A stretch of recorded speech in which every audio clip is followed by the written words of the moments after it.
So I'll give you the lineage of just one situation for Adam Schefter, and then you tell me if you buy this bullshit that he's saying right now. So Adam Schefter told us a few months back Sam Darnold was going to net us a second and a fifth. Remember? He said a second and a fifth. Then some shake-up happened, and everybody started talking, and they said Sam Darnold has all kinds of people calling. The teams are motivated. They want Sam Darnold. Adam Schefter comes on the radio show and says, I think, honestly, he's going to get a late first-round pick. That's what I think. Pittsburgh, that kind of Saints, in that realm. So he went from second and fifth to first. He's riding the waves. That's all he's doing. He's riding the waves. Now, I heard earlier this morning, they're talking fourths and fifths. These guys ride the waves, and they all try to pretend that they know something. They don't know anything, especially when it comes to Joe Douglas.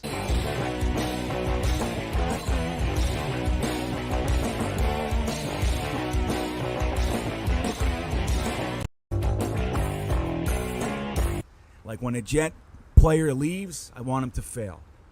When Sean Ellis, I loved Sean Ellis. When he went to the Patriots, I hated his face. Darrelle Revis, I hated him. And I wanted, when we traded Darrelle Revis to the Tampa Bay Buccaneers coming off that knee surgery, we played them game one that year, the following year. I think we should have thrown at Revis every single play. It should have opened with it, and we should have tested that knee right off the gate. And he would have been unable to handle it because, as we know now, with hindsight, he was not 100%. He was on the field. We could have exploited him and made that trade look even better. That's how I roll. In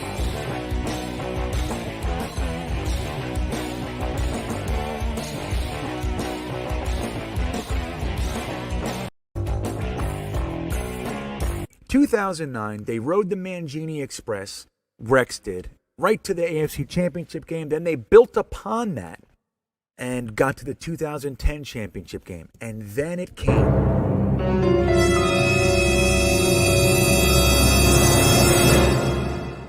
The worst offseason in New York Jets history.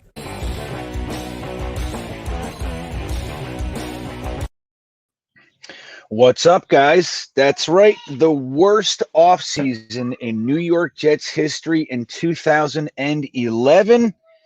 And I'm going to tell you, man, I've been looking, listening, digging into some stuff, turning on the podcasts, and it's an amazing thing going on right now.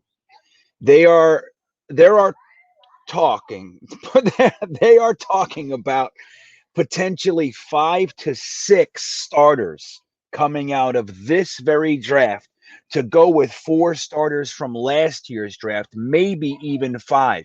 That would be 11 starters that Joe Douglas got in 2 drafts. Could you imagine?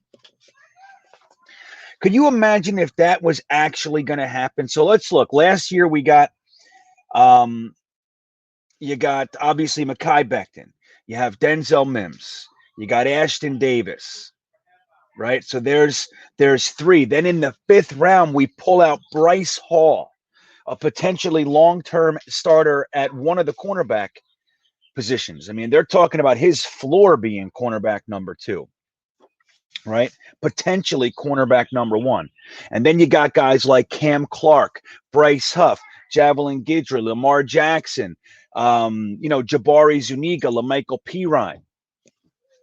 Then this year, we're talking about, obviously, Zach Wilson. He's a starter, right? He's going to have to earn it. I get it, but he's starting. You got AVT, Elijah Vera-Tucker, Elijah Moore. That's 3. Michael Carter, more than likely going to get a boatload of carries, right? Maybe not starter, but contributor. Then you have guys like Jamian Sherwood, Hamza Nasruddin. That's 6. And then you even got the guys Michael Carter II, right? Kenny Yeboah. Guys, this is crazy. We're talking about the worst offseason in Jets history, which ruined our 2009-2010 era, man. It ruined it. And now here we are. Look, I just saw it. Where'd it go? It was beautiful. Hold on. Who said it? Where did it go? And then I'm going to say hello to you, mother bastards. Let's see here. Somebody said it. God damn. Blunted Vegas. The Jets are reborn. Rejoice. Hallelujah. I'm with it, man. I'm with it. I'm feeling good about these Jets right here. Now, look, we didn't see a damn thing. Robert Saleh could be a big gilded turd for all we know, right? It could. We don't know. Zach Wilson can suck. AVT can be a bust. Look, it happens all the time. Elijah Moore could pull a Devin Smith on us. Happens all the time. But damn, are we looking in the right direction? So what's up, Vegas? How you doing? Frank Markopoulos, Rusty Spooner, Abe Lewis, E-Rock, Polk, I think. Braden Bethwaite's here. What's up, buddy? Eric Craig. Yeah, man. Phil Adams from the UK. What's up, buddy? It's good to have you here. He says he's over there in the UK saying, shit, man, is it late? It's late. What's up, Watts UK 99? Kyle Ormsby. Ed Stewart's back. What's up, buddy? Jamie Nagar, Jets Mess. What's up, guys? Kyle Ormsby already said. Luis Sanchez, right? Tom Bon Jovi. Nick is here. Yeah, man. Ant Jets. You guys are the best. It's good to see all you guys. Scott Wilson, what's up, buddy? It's good to see all you guys. Terrence Rogers, Jamie Pietro. Jamie DePeter, right? Isn't that how it goes?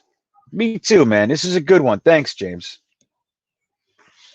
So, yeah, I went out to dinner with Ryan the other night. You know what? I'll show you guys something, too. I want to show you. Right before I met Ryan for dinner.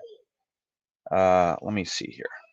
So we met at a place in Boonton, New Jersey, which, if you guys know, I'm from Lake Hiawatha. Like, I was born in Orange, and we lived in like North Newark and Belleville, and then Nutley, and then I moved to Barnegat, and I lived all over New Jersey. But that's like kind of the area I'm from.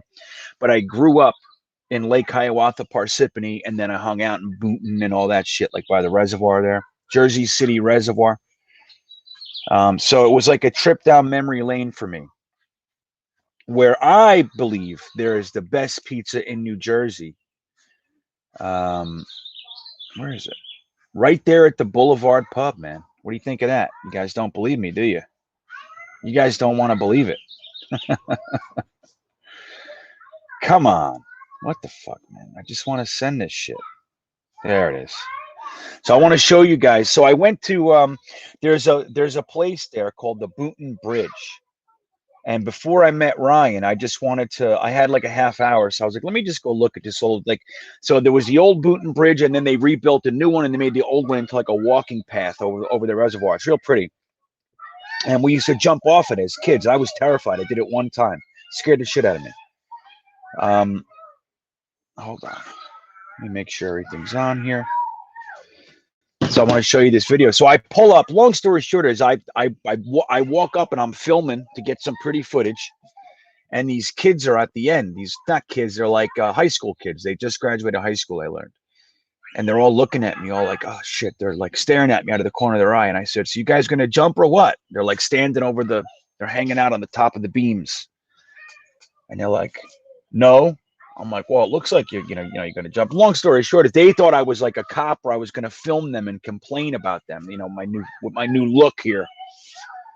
But then they ended up jumping. I filmed them. I said, just like I used to do. Let's see. So let me show you this. This is what I used to do as a kid. Let me see here. I want to show you guys this shit. What's up, Amarella? Good to see you, buddy. Let me show you guys real quick. I just want you guys to see this. Oh, it's unique code. What is this? Come on, everybody. If I can't show it, it's going to ruin my whole story. You know what I mean?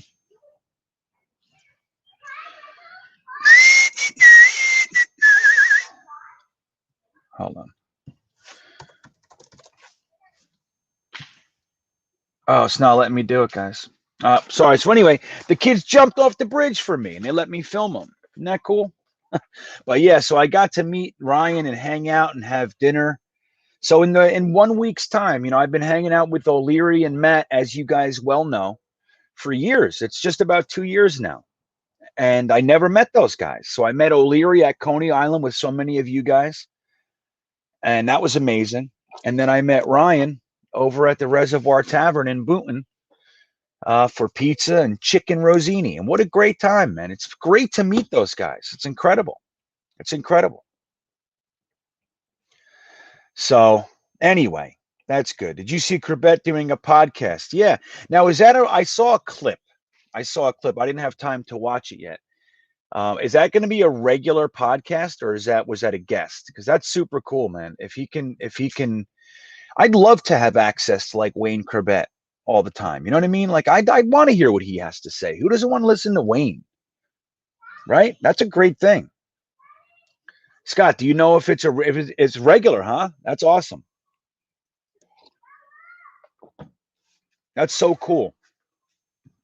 Yeah, so the 80 guys showed up for voluntary workouts, man. Now, we touched on it on Tuesday night for a brief moment, but I'll tell you guys right now, what I see, and I think it's amazing, man. What I see is a changing of the mindset at the New York Jets. Last year, the last 2 years, even during Todd Bowles, there was a disconnect. There were guys not really acting like they were going to put it all on the line for the Jets. They weren't 100% committed, right? How can you be committed to a team? So you're going to put your body on the line for a coach who brings his best friend with him as a defensive coordinator and is clearly not on top of the new concepts in Casey Rogers. The guy always seemed like he was a step behind. In his press conferences, he was talking about shit. They would ask questions and he would answer the question with such an outdated, antiquated thought process. It was like the guy shouldn't be a defensive coordinator, but Todd Bowles carries him around with him, right? He's one of those guys. He still works for Todd Bowles because nobody's hiring Casey Rogers as a defensive coordinator. And then you got Todd Bowles hiring 3 offensive coordinators in 4 years. You know what I mean? We got different quarterbacks. It's a big mess. So they're just going to collect their checks and leave. They're not going to put in. But what we're seeing now with the last year, Joe Douglas drafting 5 team captains, right? He's drafting leaders, even our undrafted free agents. I don't know if you got the chance to see my video on Jetnation about the undrafted free agent class. And one of the things that really stood out to me was the leadership qualities of the undrafted free agent class. Like there are guys in there, one in particular, Teton Salties, the offensive tackle out of New Mexico. Dude, the guy's already lobbied Congress for indigenous children, the rights of indigenous children. He's also lobbied the New Mexico legislature for student athlete rights. Like the guy's way out front. So when you bring in a bunch of leaders that know what it takes to make something succeed, how much work, how much time and effort you have to put in, what you see is 80-something people showing up to voluntary workouts. And I think the other side to that is I bet they just can't wait to be in the same room with Robert Saleh. You know? And this was it, E-Rock. This is it. This is what I was going to get to. Seeing C.J. Mosley running around at voluntary workouts, guys, it's a good sign. It's a good sign. If C.J. Mosley comes back at 80% of what he was, which I'm hoping for 100%. Why not? It's been 2 years, right? But he's not an old man. He's fresh. And that last man, before he dipped, with the injury and then the COVID opt-out, man, was he good. So if C.J. Mosley comes back, think about best case scenario, guys. Best case scenario, C.J. Mosley comes back as C.J. Mosley. Could you imagine? So you'll have Jared Davis, CJ Mosley, and like Jamie and Sherwood or Nasruddin, one of these young bucks running around with those guys. Fast, intense, hard hitters. One thing I like about Jared Davis is he's a thumper. He lays the wood, dude. He's a thumper. So you have guys hitting people. Our cornerbacks can cover. Lots of question marks. Defensive line looks like it has a lot of potential. A lot of potential. So we doubled the league in voluntary. Is that right, Rusty? I didn't like look into that league-wide average. That's incredible if that's true, man. That's incredible. Doubled the league average for the laughing stock of the league, my friends. Everybody's taking their shots, kicking us when we're down, and we doubled the league average in voluntary show up. Come on. It's good shit. It's amazing. It's amazing. Elite Jet Defenders. Let's see. Frank Markopoulos. What's up, buddy? Elite Jet Defenders. Mosley, May, Quinnen, Rankins, Lawson. I don't know if May is elite. I think May is solid. That's how I view May. But who knows? Again, he's been on those shitty teams that we just talked about. He's definitely got it. He's got the athletic ability. So maybe. And we'll be adding to that too with guys like Bryce Hall.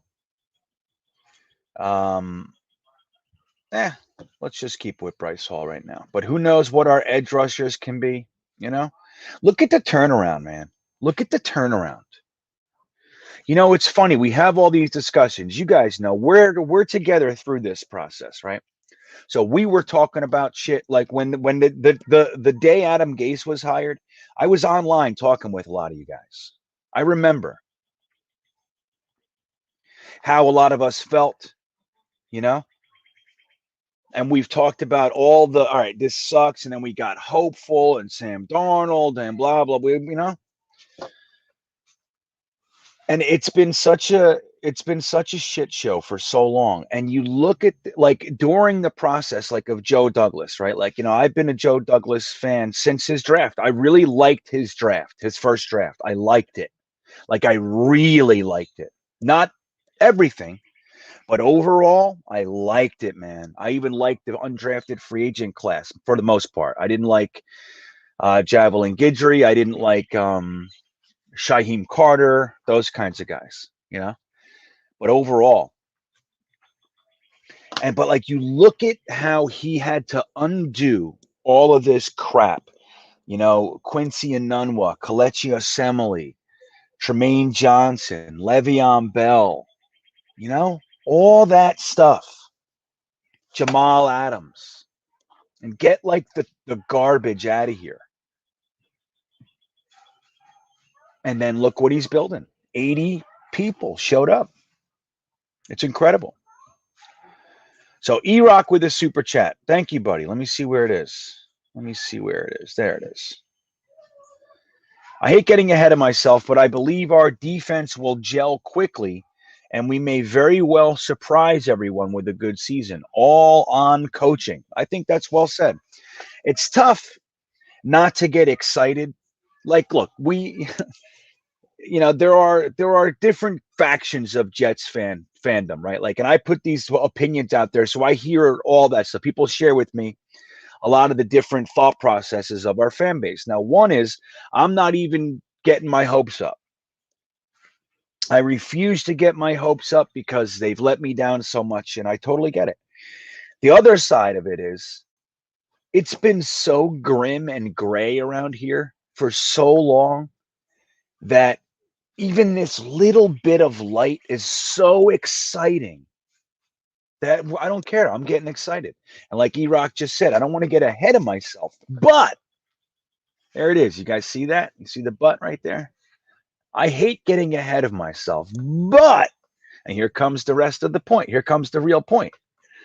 I believe our defense will gel quickly and we may very well surprise everyone with a good season. I'm going to tell you, when you look at our schedule,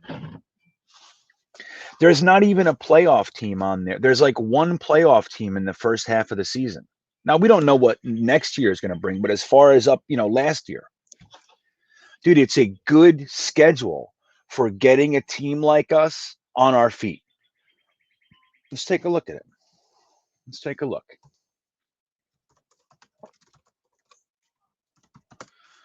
Let's see what we got. Let's see here. Let's do a whole thing, right? All right, let me share this with you. So we'll take a look here. Thanks, E-Rock. I appreciate it, buddy. Real quick, Blunted Vegas. Yeah, 6 months ago. It's hard to see this turnaround. But this and let me do that point, and then we'll do the schedule. So I've talked to all you guys throughout this process. I've been a fan of Joe Douglas because I liked that draft, man. Now, a lot of his moves, like I didn't like Pierre Desir. I was like, good, okay. He's one of the better free agents out there right now. A little cheaper. We got him. Great. But I wasn't like, yeah, Pierre Desir. I was like, okay. But when you look at it, well, it's hard to defend a decision when somebody doesn't work out, right? You're like, well, fucking that didn't work out. And the people that were cautious and like, this guy needs to prove more to me, and they have a point, because Pierre Desir, it's like, look at his free agents. They're not, they suck. He brought in Van Roten, Alex Lewis, which was a trade. Pierre Desir, he traded for Nate Hairston and Quincy Wilson. He brought in Ryan Khalil. Like, when you look at this stuff through a certain lens, it looks like a big flop. But when you look at what he's really doing, which is just filling needs with players that have played in the NFL while he drafts his team, and then you look at the last 2 years, we're at the very beginning of his tenure. We're the first third. It's a third. We're not even a third done. And look at what he's done with getting these guys out of here and starting to bring in leaders. It's just starting. We still got 2 firsts, 2 seconds, 2 fifths, 3 sixths next year, in addition to a third and a fourth and a seventh. No fourth. So all right, let's talk about our schedule. Excuse me. Here we go. Let me share this with you.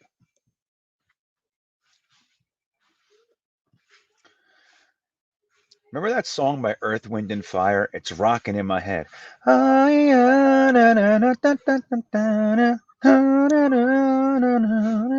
That song, I can't get out of my head. Okay. So I figured I'd get in your heads. Why not? All right, here we go. Can you guys see it? Let me see where you are. Now, I'm going to look up. Let's see. Who's a mod in here? Is John Post or any of these guys in here? Let me see. Yeah, TJ Decker. Well, and so let me just say thank you. I appreciate that. But over the next month, like, as things kind of quiet down for the offseason, I'm putting a lot of things together that have been on my docket for months. One of them is some merch stuff, good stuff. I don't want to just put out anything. I want to put stuff out that's kind of cool, and I haven't been able to put any focus on it. So I was trying to put stretchy pants together. My logo with the beard. I wanted to put like on women's stretchy pants. I wanted to put my face like right here. So the beard, they won't let me. I got in trouble. Not in trouble, but they were like, dude, no. I'm like, why not? So I thought that'd be funny. But like, stuff like that. It's kind of how I think. I'm a little bit wacky. So what we're going to do here, let's look at our teams. And we'll look at their records. Okay. Who wants to do that? Anybody want to be the record guy? So the Eagles what was their record last year? Wait, hold on. Okay. So Eagles, Giants, Green Bay. That's our preseason. So, this is our season. This is where we go. So when we start looking at this record, so who wants to be the guy? Anybody want to volunteer to be the record finder? And then I'll look to you. John Post, you want to do it? What's up, man? No, you're good. So, okay, Nick's got it. And if any of you guys just when we get to the team that we're talking about, put up their record for last year. So you look at the Eagles, they were 7-10. Yeah, okay. Well, that or is that the Panthers? Let's start with the Panthers.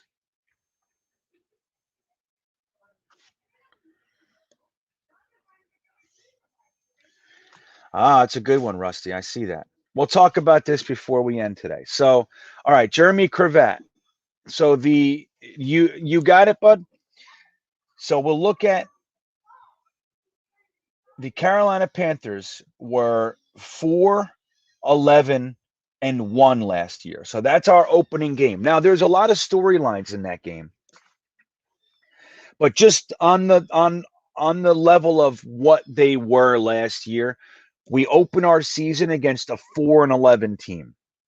Okay, now we were 2-14, but when you look at the revamped version of our team, we open our season against, is it 5-11, 4-11-1 or 5-11? Either one. So let's say 5-11. Panthers. All right. Okay, Jeremy. Good. Oh, that was the Eagles. All right, let's start with the Panthers. Who can do this for me? Because it's hard with if I go back and forth with all the tabs and everything. I could do it if you guys want me to do it. All right, Panthers 5-11. Just pull up their records for this year and tell me. So we open our season at the Panthers against a 5-11 team. Okay, now then we go and we have our home opener against the New England Patriots. They come to town right here.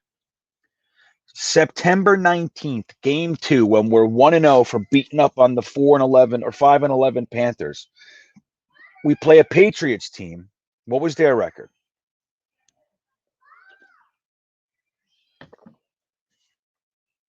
Right, win. What was their record though? I want to try to get this. I want to try to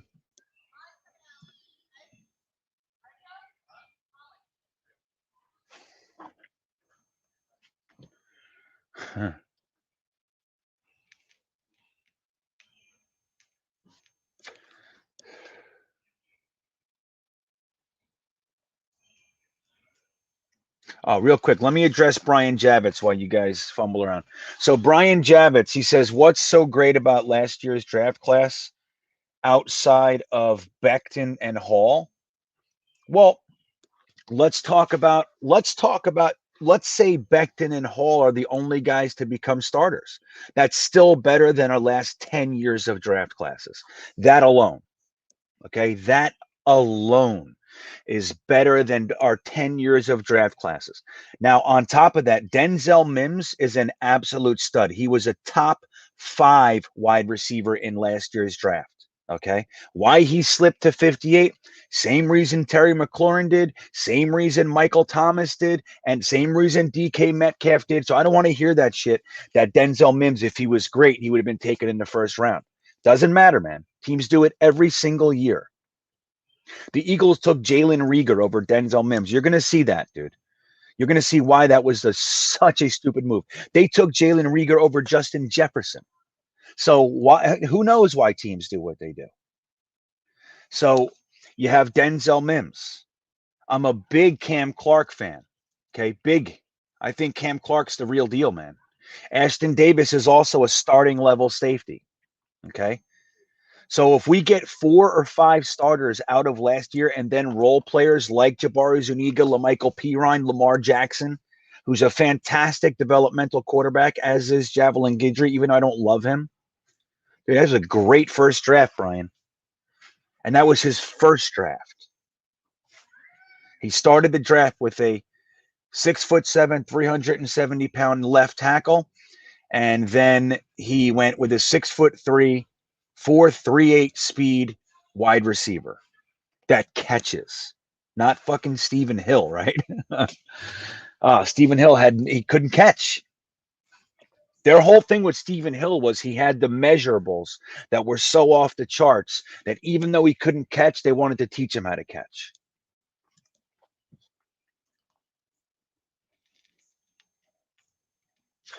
Right. Right. And Ezra, that's a good point. What about Braden Mantu? Right. We get a start in Penter. All right. So the Patriots were 7-9. Okay. So we got 5-11, 7-9. Okay. Now what was the Denver Broncos record? Wish I could just see right here. Let me see. Nope. What happened there? Let me see. Okay. So we have 5-11, 7-9. What was the Denver Broncos record?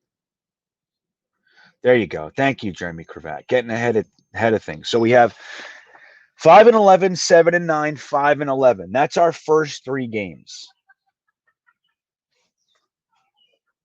Okay, right. Joe Campione. If Cam Clark starts, it's the best draft since the Mangold, the Brickishaw Ferguson draft. Absolutely. Okay. So then we have the Tennessee Titans. They are the one playoff team in that mix right here. Okay. So they were, let me see something. What did you just say? So they were 11-5, but they lost Arthur Smith. They lost Corey Davis. They lost a few guys. Okay. And it's going to be tough. And let me tell you something. Their drafting has been head scratching to say the least. Okay. So I don't know how great their drafting has been. I mean, look at last year's first round pick. He's already out of the league, Isaiah Wilson. And this year's first round pick, I can't remember who it is, but I remember going, really? So then we go to Atlanta. So then we play the Titans. They're 11-5. Good team. Then we go to Atlanta. Well, we go to London and we play Atlanta. Phil Adams, there you go, buddy. This is your game.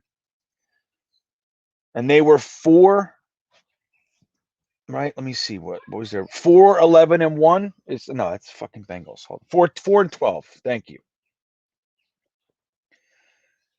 Okay, so look at that. We got 5-11, 7-9, 5-11, 11-5, 4-12. Okay. Then we play we go to our bye. Then we have New England Patriots 7-9 again. Then we play the Cincinnati Bengals, which were 4-11-1. Dude, you see what I'm talking about here? Do you see what I'm laying down? If you want to talk about a schedule for a young team that is energetic and passionate and a bunch of hardcore like leaders ready to follow Robert Saleh, this is a perfect schedule for this team to make some noise. You see this? So then we have the Indianapolis Colts. Jeremy, what was Indy's record? You got it? Colts 11-5. There you go. So this is where we start playing. We start looking at some stuff here. 11-5. Indy's good, and their drafting has been very good. Okay. Now it all comes down to Carson Wentz, but I'm one who believes that Carson Wentz back with Frank Reich is a very good move. I mean, it's about as good of a move as you can put together for Carson Wentz. And why does Frank Reich want him? Because that was his quarterback when they were getting to the Super Bowl. Yeah, I know Foles ended up winning the Super Bowl, but that was the guy. Frank Reich said when he was the offensive coordinator, that's the guy. That's the guy I want. I want Carson Wentz. So the Colts are 11-5. It's going to be a tough game. Then we play the Buffalo Bills. They made it to the AFC Championship game, so it starts to get a little harder here. Then we play the Miami Dolphins. They were 10-6. Then we play the Houston Texans. They were 4-12, but who knows what's going on? They were 4-12 with Deshaun Watson. And dude, what did they do to this team this year? They lost J.J. Watt. They probably lost Deshaun Watson. So it starts to level off, right? Then we play the Eagles. Then we play the Saints and Dolphins again, 10-6. Then we got the Jaguars, Bucks, and Bills. So there starts to be some more solid games in there. Like, obviously Super Bowl champions, AFC Championship game, Bills, those types of teams. But, dude, you want to talk about a pancake schedule to get us a jump on things, dude, it's about as you couldn't have painted it any better. The only way would be put the Jaguars up front as well. This is a great schedule, guys. It's a great schedule. Right, see Wally. I don't disagree. I mean, I don't know. When you look at the Texans, and we talked about this a lot when we were talking about potentially trading for Deshaun Watson before all this crazy stuff came out about him, man. What a wacky turn for that fella. The Texans organization decided consciously to blow up a division champion team for no reason. I mean, they have their reasons, of course, but the thing you try to do as an NFL franchise is you try to get a quarterback, and then you try to get him a rapport with his weapons that they can grow together and become a force, like Montana Rice, those types of things. Breeze, Michael Thomas, Brady Moss back in the day. Because, there's a million examples of this. And then they had it.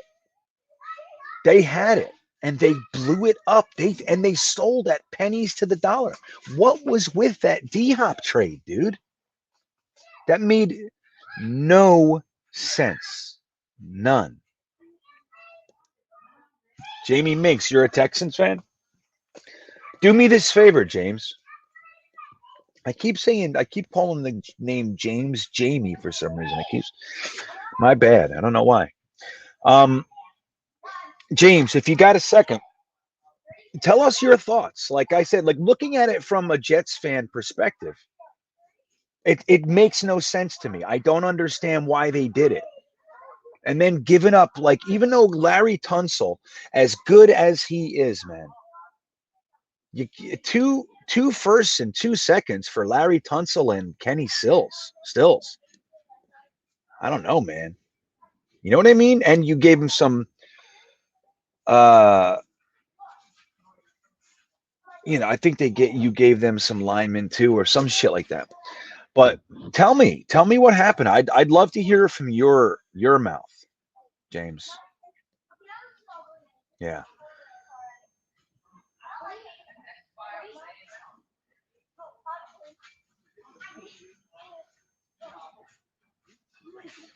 Let's see what's going on with you guys.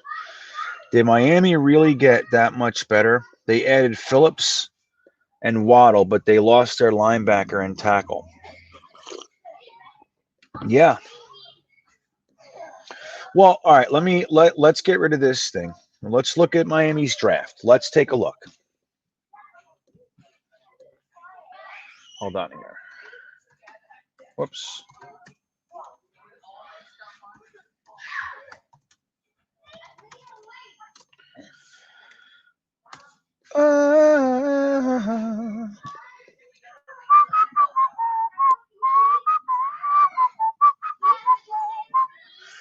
Okay. Let me share this screen with you. We'll take a look at Miami Dolphins draft picks this year. Okay. Let's take a look and see. Now, obviously, it's really hard to predict. Did I do the same fucking tab? Sorry, guys. Hold on. It's hard to predict which players are going to be what and all that. But from what we have, right? From what we have, here we go. What we know. Okay. Where are you guys? There you are. All right. So let's take a look.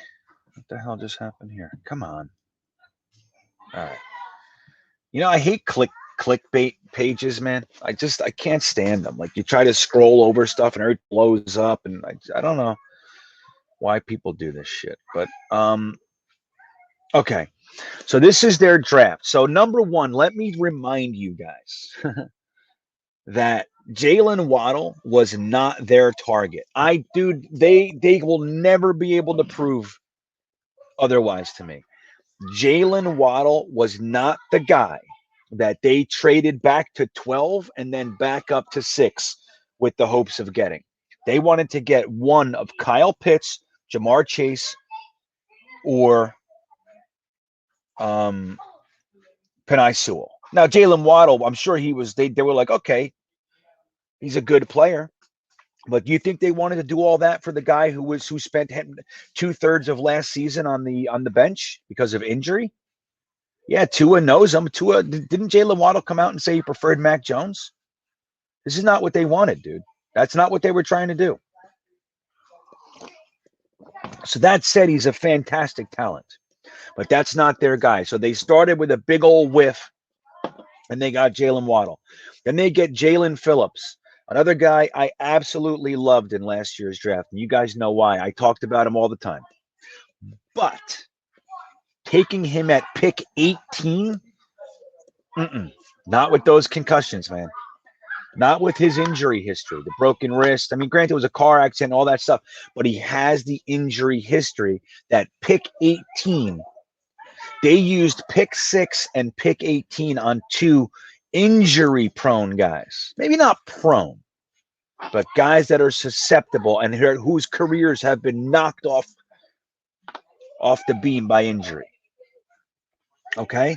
So that's their 2 guys. Now you look at Javon Holland. I'll admit I didn't really look into him all that much. I didn't do too deep of a dive on safeties. Liam Eichenberg, I think, is fantastic. He's a great pick. Hunter Long, tight end, great pick. Larnell Coleman, didn't get to him. Jared Dokes, running back, Cincinnati.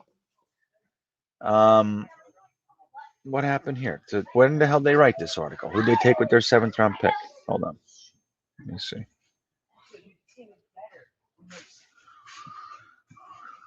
Let's see here. No, these pages are ridiculous, man. No, I don't want to. So anyway, I think I might have to agree with you, dude. I don't know how much better they got. Like, clearly, if Waddle and Jalen Phillips end up being studs along with Hunter Long and Liam Eichenberg, they got a lot better. But there's some major questions there. And they did that last year. They reached for Austin Jackson, who I liked Austin Jackson as like a mid-second, maybe even an early 3rd. They took him at pick 20 or 23, whatever it was. It's crazy. All right, let me see. Jamie Nagar, thank you, sir, for the super chat. I appreciate it. Hope you and your family have a blast on Saturday. This is a little donation toward the shelter. Awesome, man. I'm going to do exactly that. I'm going to take this $20 and put it into the shelter. So if you guys don't know, that's a good reminder, Jamie. I appreciate that. So this Saturday is the Jersey Shore Coaster Tour, where my family and I are going to attempt to ride every coaster on the Jersey Shore in one day. It's not going to be easy because I can't start until noon because they close, that like 8, whatever. I have like an 8-hour window to get from Wildwood to Ocean City to LBI to Atlantic City to Seaside to Point Pleasant. There's a few more. Keensburg is where we end it. So anyway, there are 22 coasters. I think a few of them are closed, but anyway, we're doing it to raise money for a pet shelter in New Jersey that had a hard time with COVID. Really took away a lot of their funding, and they had a tough year. And they have the dogs and cats, and they have them. And what they do is they retrain animals that have been left behind to make them more adoptable, and they take care of medicals and all this kinds of shit, and they won't kill them, man. So anyway, the woman who runs it, she's putting in a lot of her own resources from what I understand. And so we're trying to help out. So if you guys get an opportunity or if you guys got a second or got $1, the description, the link to the pledge page is in the description of this video. So I'm going to take this $20, Jamie. I'm going to put it 100% toward that. Thank you, bud. I appreciate that. That's awesome. So the Dolphins were 10-6 And again, it's like, look, you can't take that away from them. They were 10-6 2 years ago. They were the worst team in football. So getting to 10-6, you can't take it away. They're on the upswing. But I got to tell you, Brian Flores made some head scratching moves, man. And like I said, I didn't love their draft. I look at it, I'm like, they're taking a lot of risks. And like, if they work out, great. Dalmas, see you later, buddy. Hope I caught you.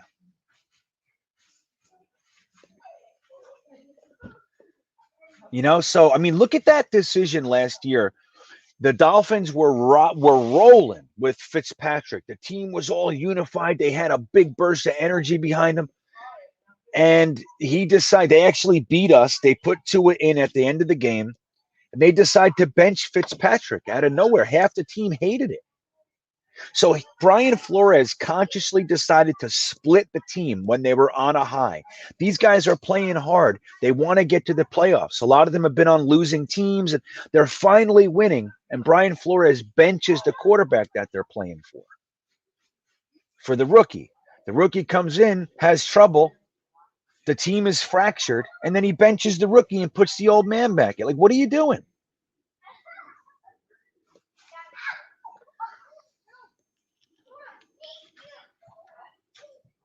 You know what I mean?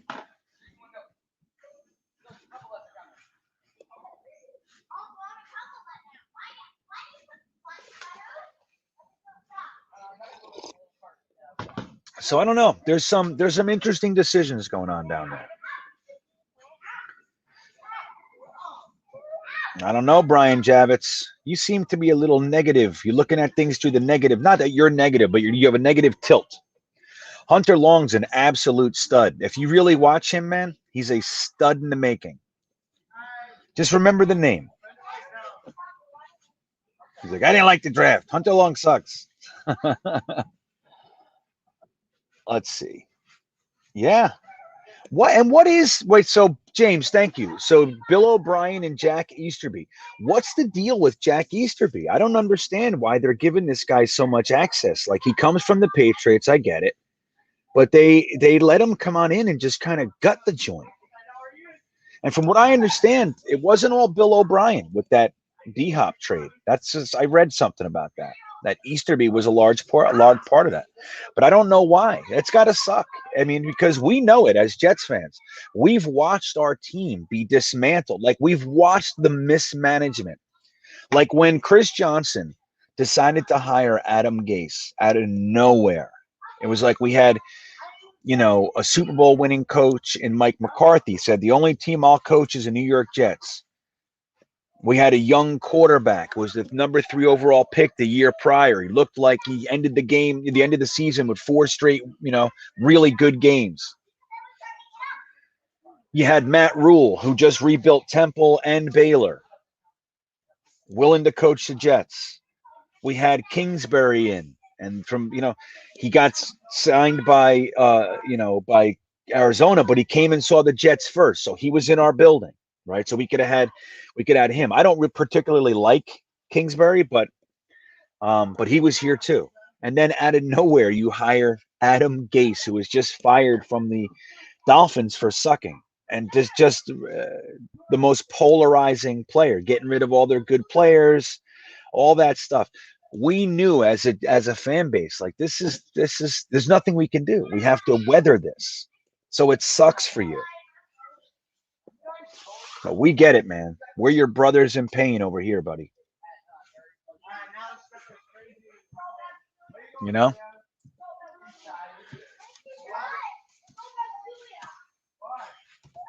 Let's see here.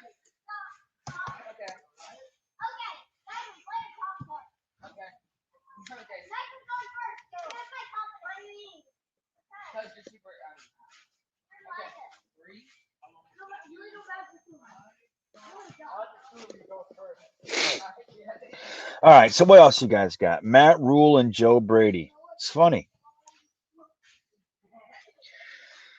One of the videos I have on deck is an in-depth comparison of the Kyle Shanahan, Mike LaFleur versus Joe Brady.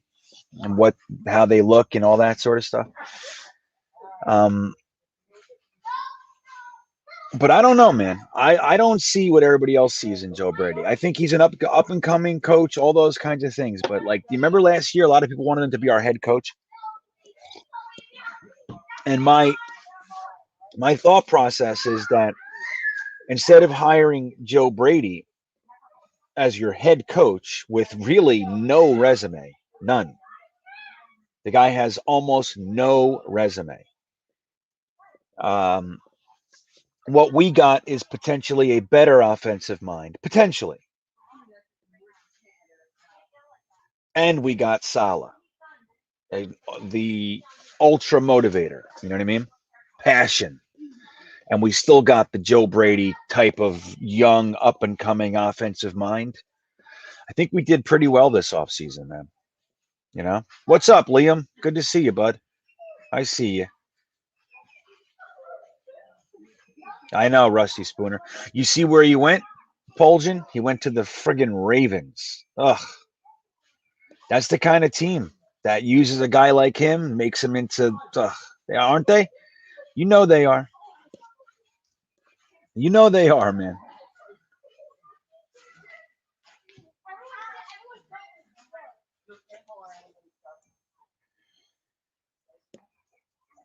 Defensive-minded head coach. Let's see. Eric Serrato. Let's see what he's saying. I just clicked that because it was a lot of words. I didn't read it.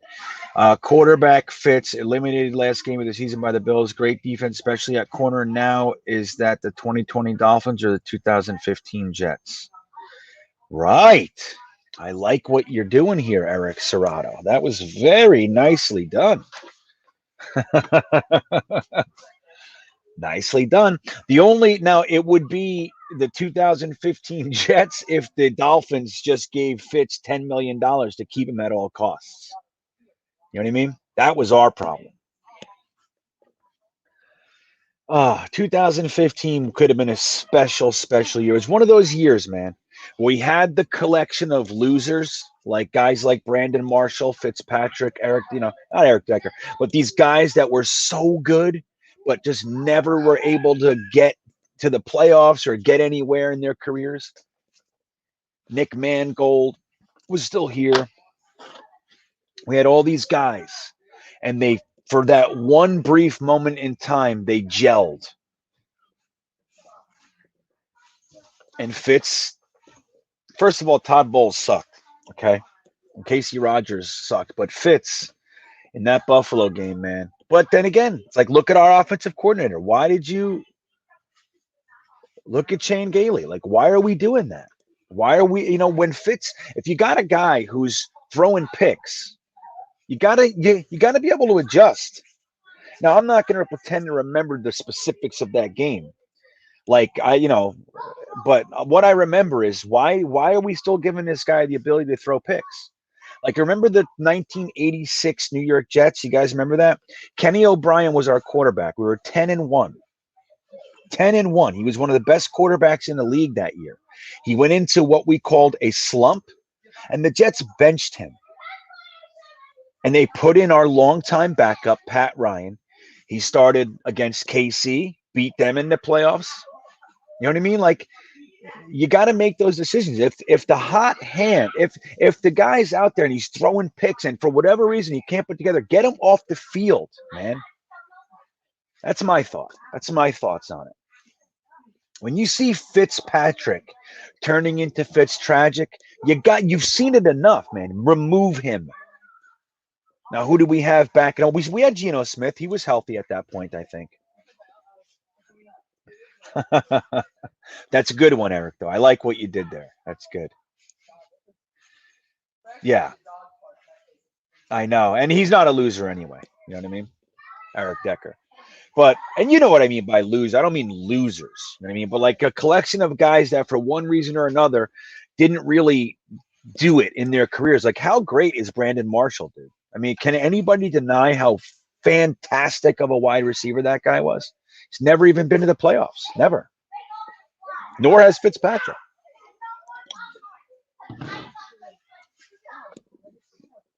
It's just crazy. Right, Jeremy. We've never really had the quarterback. We always had, like, Chad was the last time we really had the quarterback. Chad was ours, man. He sat on the bench behind Vinny for a little while, first round pick. And he came in just so much youth and passion. Remember that? He was headbutting everybody. He was like, oh, this kid's got to calm down. He's too excited. But he was good. Chad was an excellent quarterback. It was the injuries. Make no mistake with Chad Pennington. Chad was a winner. It was the injuries. And that sucked. But since Chad Pennington, even Mark Sanchez wasn't really it wasn't, he had some really good games, but that team was so good, dude. Mark Sanchez was a liability on that team. Remember, they had to pitch count his passes and stuff. Like he would throw for like 140 yards in a game. The game plan was built to not allow Mark Sanchez to ruin the game. Like that's sucks, man. If we would have had anybody, any just vet quarterback with that team, we would have won it all. But Chad Pennington was fantastic. Fantastic.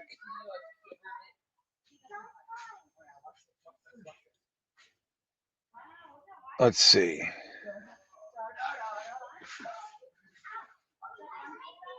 Huh. Freeman McNeil, right? Jamie Nagar, I'll tell you. That's my guy, man. That's my favorite Jet of all time is Mark Gastineau. But right there, man, like my offensive counterpart to Mark Gastineau is Freeman McNeil. He was the guy when I was a kid. I loved Freeman McNeil, man. I loved him. I can't tell you. He was so good, dude.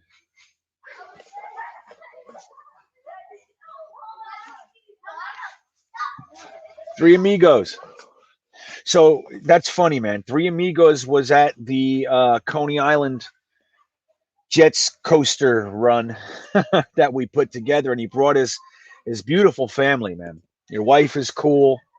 You guys have a great family, but he had two little kids, and they were so awesome. Your one son just wanted to keep talking to me. I could have talked to him all day. But that's so cool. They love the name Greenbean. I know, right? That kind of name would adhere itself to the young ones. Greenbean. That's awesome, man. That's awesome. I appreciate you sharing that with me too. It warms my heart.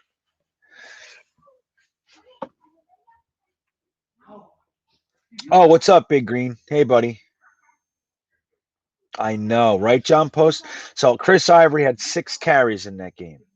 That's what I'm talking about. Like, why was it all on Fitz? Like I said, now I'll be real honest with you. I was at Epcot that day. I had a family thing going on, family vacation plan for a long time. And so I was in Epcot and I had a Jets fan giving me play by play throughout the whole game. So I was like watching the game, but not watching the game. So that's why I can't tell you the actual details. But when you look at things like that, like Fitzpatrick, how many picks did he have? 4? Tell me, John, how many picks did he have that game? And you got a guy like Chris Ivory basically doing nothing. Was he injured? I don't remember, but I don't know. But you got to be able to adjust. The great coaches adjust. They identify that stuff and they figure it out. They don't try to squeeze the square peg through the round hole. You know what I mean? Like, it's not working. Stop. Like, the same plan isn't going to always work. Now, there's a mindset that says, no, you keep doing what you do. Eventually it'll click. I get it. But you got to be able to balance that. If you have a quarterback who's known to just degrade before your eyes and he's doing that, you got to know how to stop it. You got to plan for that. If he turns into Fitztragic, here's what we're going to do. And there was none of that. We let Rex Ryan, the most painful way to possibly beat it, the coach we just fired with his loser non-playoff team in Buffalo, knocked us out of the playoffs. Come on. Come on. It's crazy.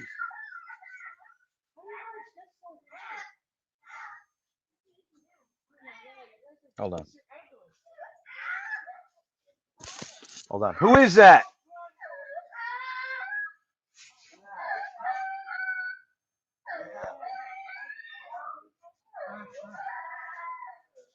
Hold on.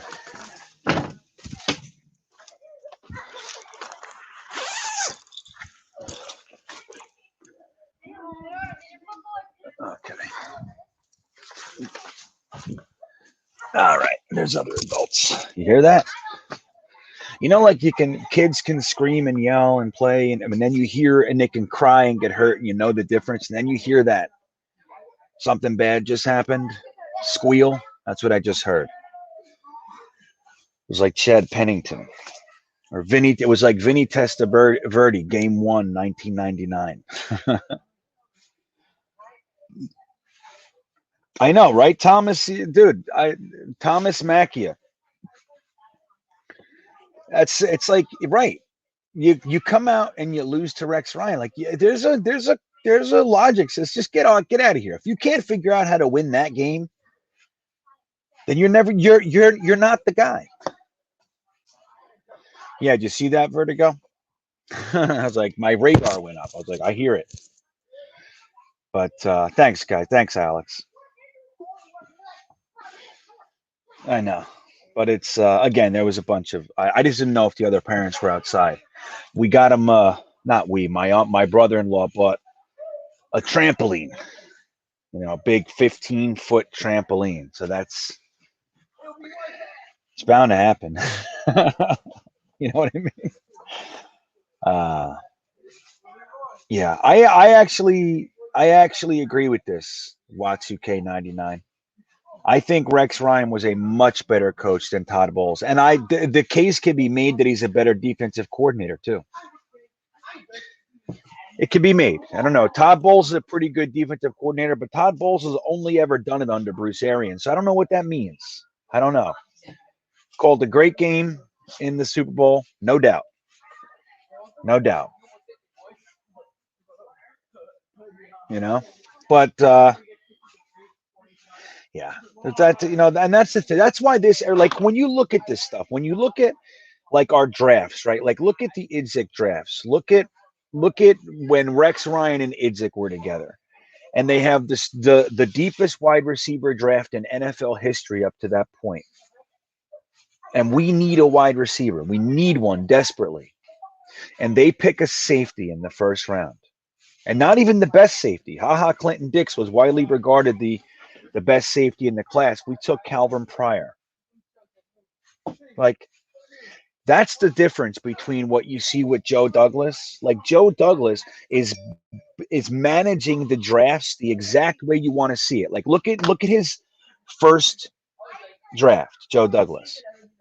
And remember the debate we were all having, wide receiver or left tackle at the front? Remember at pick 11?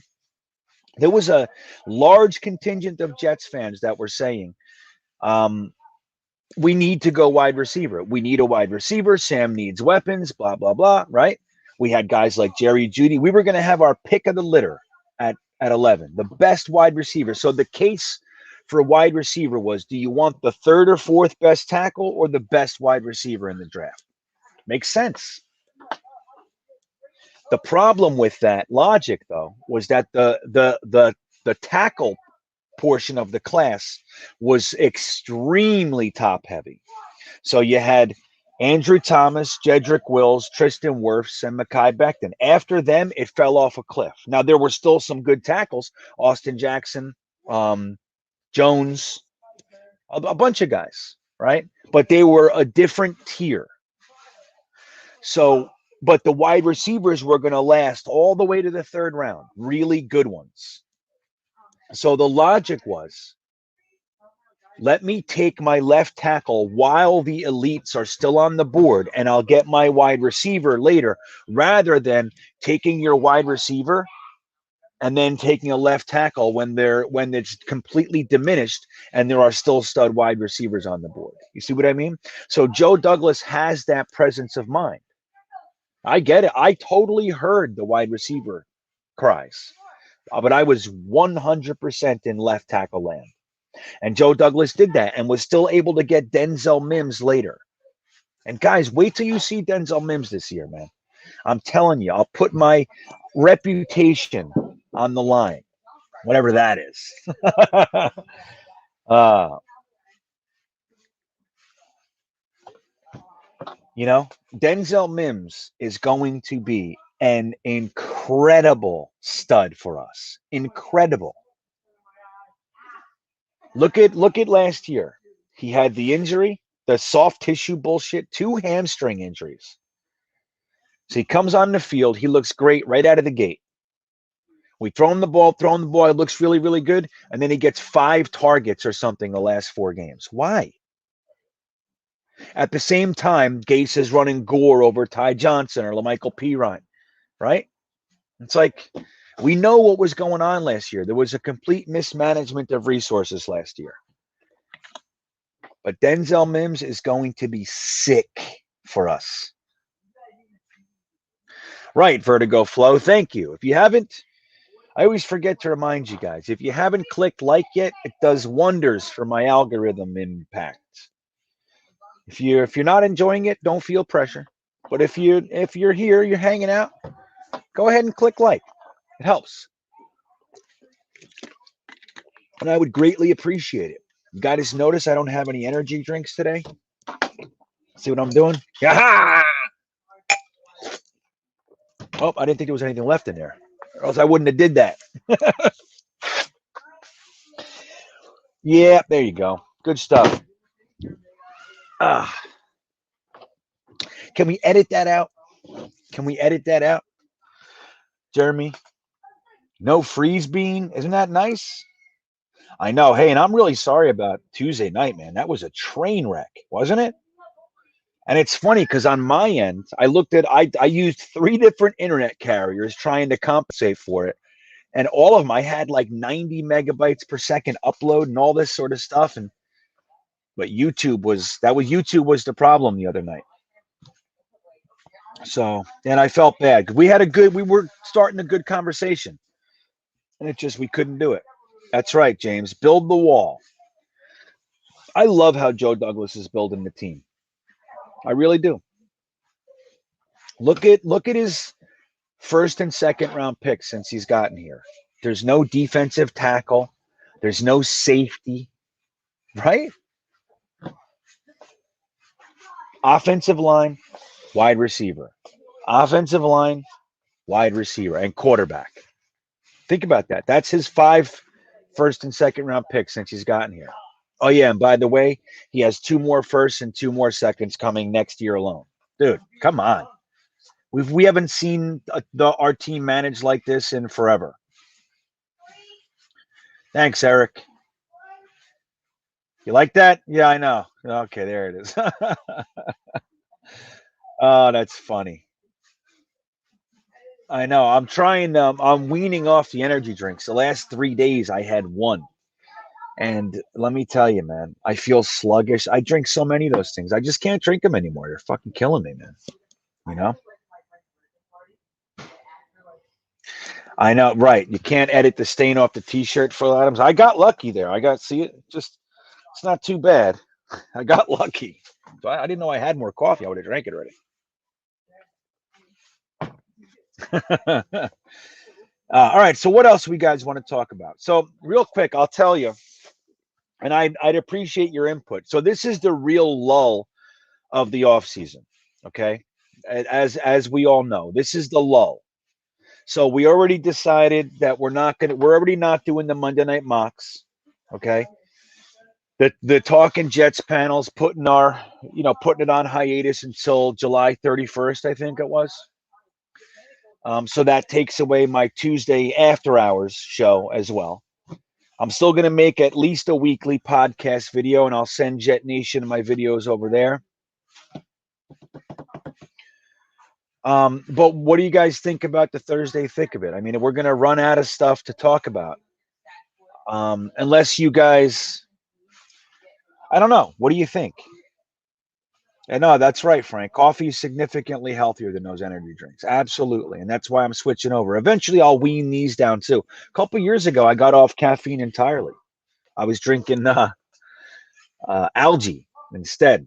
Well, that's another whole conversation, Frank. Um, I know that's the thing, E-Rock. I have heart issues, so I gotta calm the fuck down with those things. Right, Jeremy, that's a good point. Next year, we might go defense. So like cornerback, I actually think if like this is the year we're gonna really see what Jabari Zuniga, Bryce Huff, Rashid, those young guys, John Franklin Myers, we're gonna see what they have this year. Are you gonna be the guy? Are you a stud? If you're not, we're going to push you back to roll duty, and we're going to take the next Chase Young, or the best Montez Sweat. Man, do I love their defensive line. But you know what I mean. So we'll take the next edge rusher, or potentially dominant cornerback.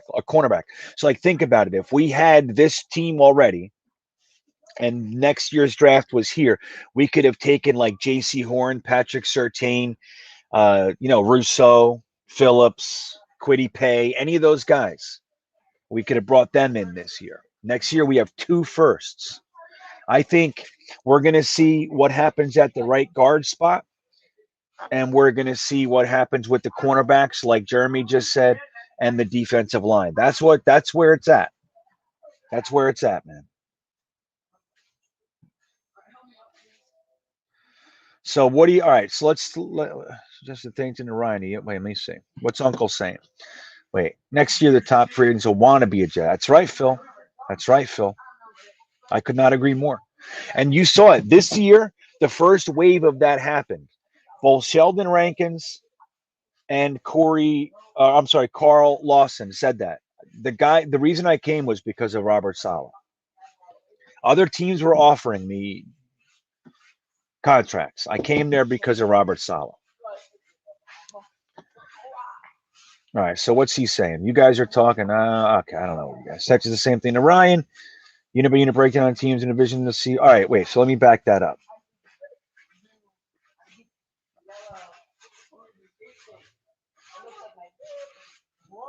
So Frank is saying 111 fans watching right now with 0 Jet news. I'd say keep the Thursday thick of it. Okay, I mean that's what I'm thinking too. I'm thinking we just make it a little bit shorter, hour and a half kind of a thing. When it's all rolling, we can do 2.5 hours, 3 hours easy. There were nights, man, when I could have just kept going. But maybe we'll do that. So what did see Wally says? I don't expect this offense. Okay, wait. Let's do an old game watch along. I want to do that too. That's not a bad idea. The problem with that is YouTube has an issue with that. Like if you try to put on an old game, they kick you off because you're showing old footage. You know what I mean? That's not yours. You don't have any reproduction of this broadcast without the express written consent of the NFL is strictly prohibited. You know what I mean? At the end of games, we hear that shit for the last however long you've been watching football. You hear it every game. Well, this is what it applies to. When you think you're going to put the game on and watch it, they can penalize your channel. And people get put on probation and everything else, and I'm trying to avoid that.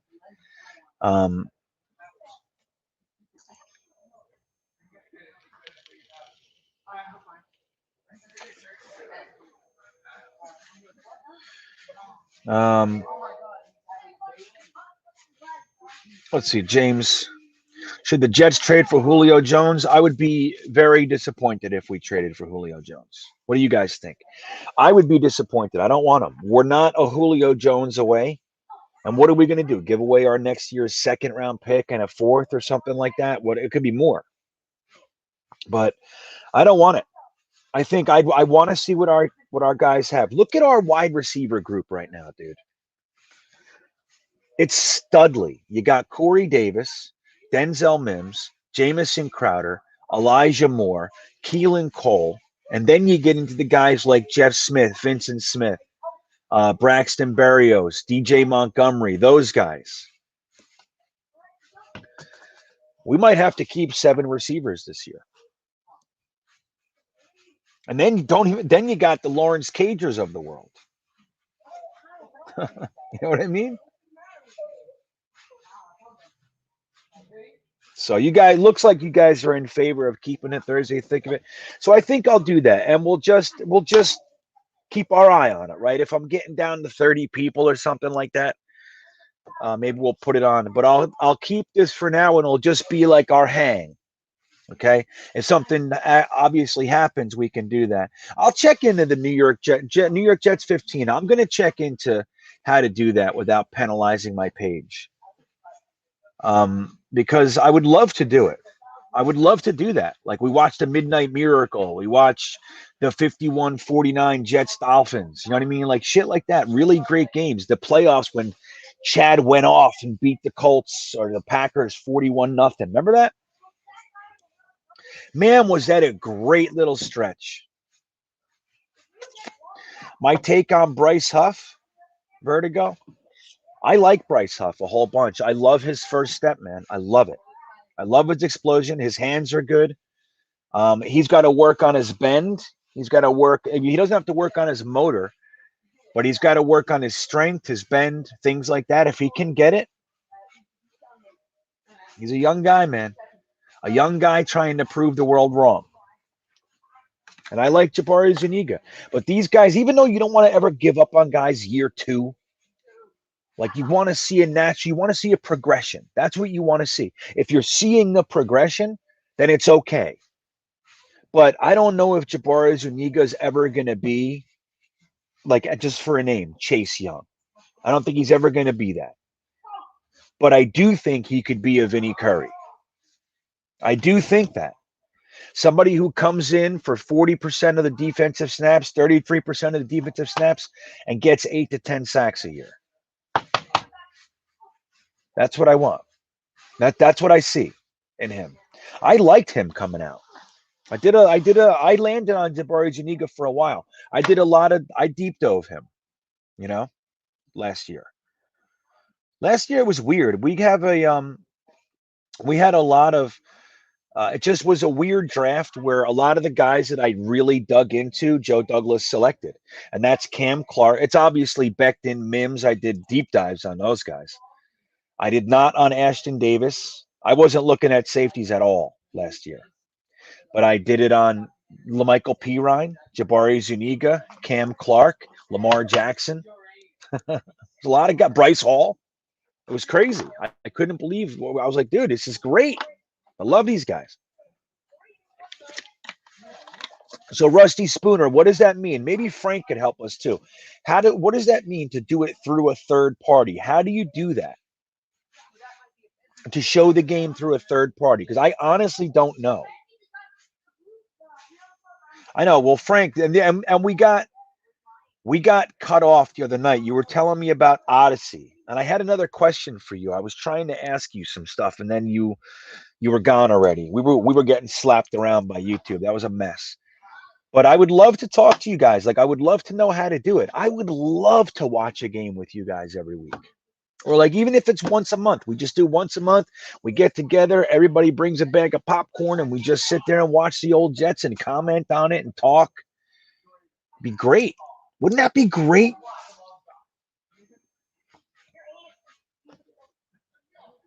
Nick, if you take, like, I made a video out of highlights, okay?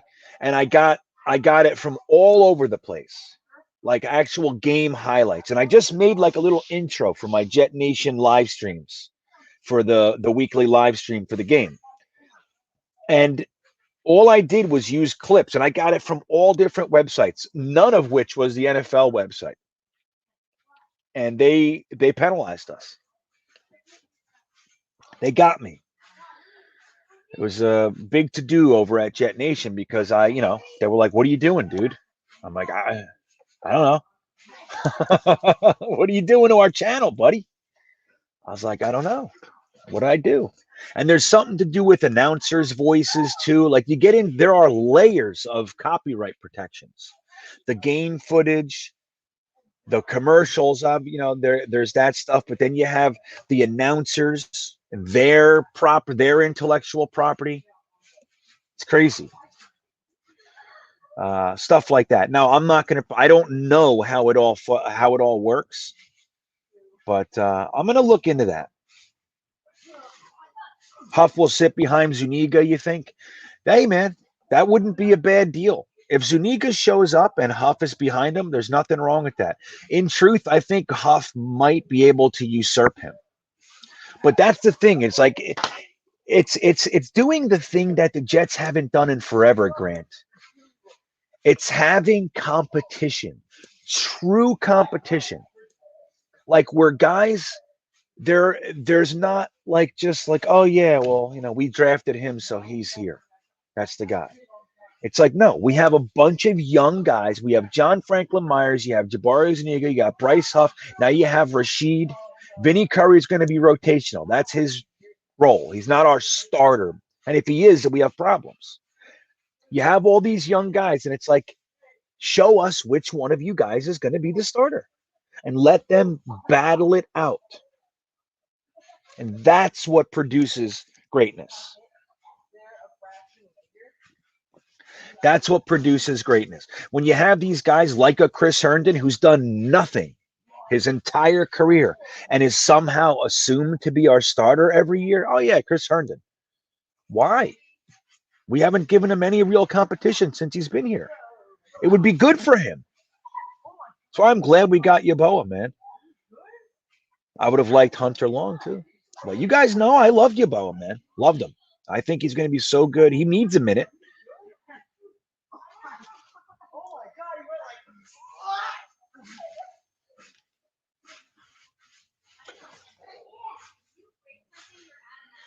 Oh, you guys are talking Tebow over there? Oh, okay, Odyssey. Here's Frank. Let's see what he says. Odyssey is a YouTube alternative, and you can do live streaming. But to show the game, maybe grab it from some random YouTube channel or some other video site. Yeah, that's the thing. Like, so here's the thing when you do that. So if you go to a random YouTube channel and you look at their description, YouTube 99% of the time will have already identified that the copyright is someone else's. So if you see, I don't care about not monetizing. Like that wouldn't be a thing I need. It's like I don't care about that. My thing is not being kicked off, not getting flagged. Because there are people, once YouTube flags you, they're not required to give you a time frame, and they're not required to give you a reason. They're just like, nope, you're flagged for copyright. They'll give you why, but there's no debate. They could just take as long as they need to, and they can shut your channel down. And that's what I'm afraid of. You know what I mean?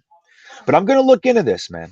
I'm gonna look into it because there's a Raiders guy. What's his name? Raider Life or something like that. He streams the games and he puts them on and he doesn't get in any trouble. So I don't know how the hell he does that. He's a funny guy, man. He's the classic football fan. He goes, we're going to be this. I fucking love this guy. Our receiver's going to tear it up. Josh Jacobs is going to throw for 300 yards. And the first play, he sucks. What are you doing? You fucking. He's like, it's the typical. It's hilarious, man. The guy's so funny, but he means it. He's not being funny on purpose. It's just that typical, football fan swing. This guy's great. He's gonna light him up. You suck. What are you doing? He's one of those guys. But I watched him a couple times, and he had the game on. I could just reach out to him and say, "How you doing, it, dude?" Right? Why not? John Amarello, right, dude? You never got to see the sack exchange? Let me show you guys something here. Hold on.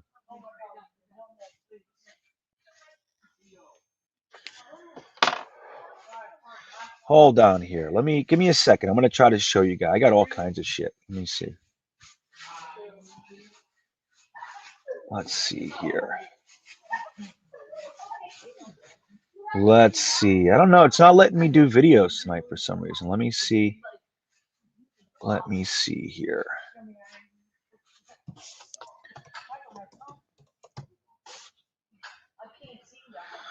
They're resetting the clock. I'm going to turn the sound off. Let's see if maybe this helps. Watch this, John. This is for you. Watch Mark Gastineau on the bottom, defensive end. Oh, the guy forgot to play. Boom! Look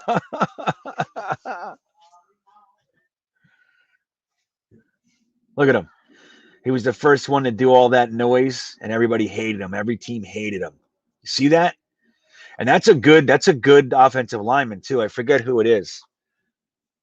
Look at him. He forgot the snap count. Dude, you can't do that, Mark Gastineau there. Run right by you. See that hit? What do you think of that, John Amarello? He crushed him. My God. I know. And there's Bud Carson. Great defensive coordinator, man. Anyway, let's get that off before I get in trouble. That's a good one, isn't it? That's a goodie.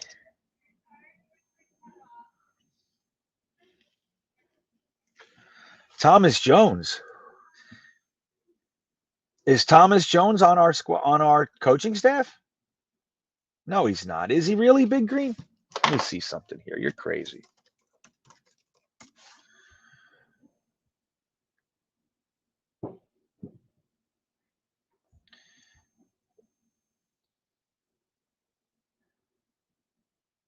I don't see it. Yeah, he came out of UVA too. Let me see. You're nuts, Thomas Jones. Thomas Jones.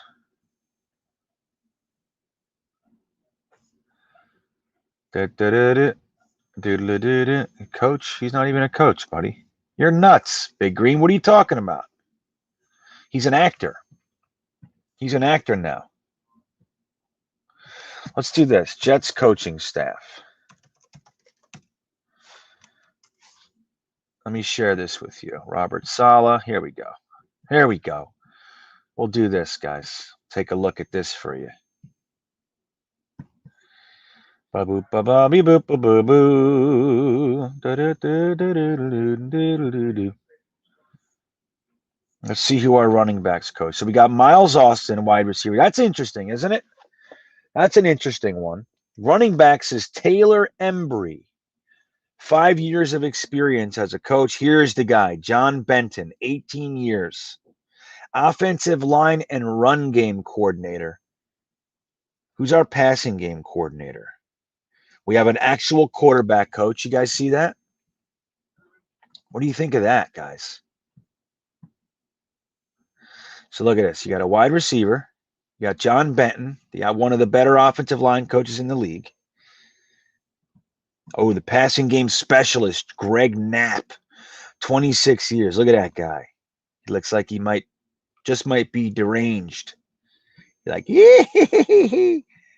Defensive back coach, Markand Manuel, 9 years of experience. And then you get into the defense, right? Look at tight ends, Ron Middleton. 12 years of experience. 8 seasons with Jacksonville as the tight ends coach, also serving as a special teams assistant. Huh. Jacksonville, huh? Jacksonville, huh? What do you mean? Yeah, Leon. That's who you meant. Leon Washington. Got it. I see, Big Green. That Liam saved you there.